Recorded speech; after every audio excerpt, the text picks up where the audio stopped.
আসসালামু আলাইকুম। আর এগ্রো ফার্মে স্বাগতম।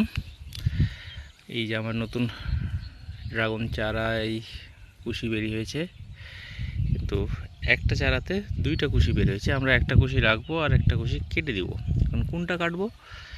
এই যে দেখেন, এইটার ঠিক মাথাটা এটার পচে গেছে, এটা আর বাড়বে না, এবং এটার মাথাটা ঠিক আছে এবং এটা যথেষ্ট লম্বা।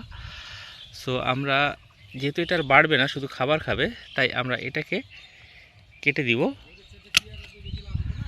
আর এইটা রাখবো, এইটা বাড়বে। ঠিক ঠিক একইভাবে এইটাতেও এই যে এই চারাটা সুন্দর আছে এবং এই চারাটার এই যে মাথা মরে গেছে, সো এটার বাড়বে না, শুধু খাবার খাবে, তাই আমরা এটাকে কেটে দিব।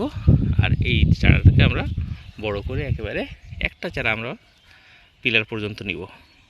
Thank you.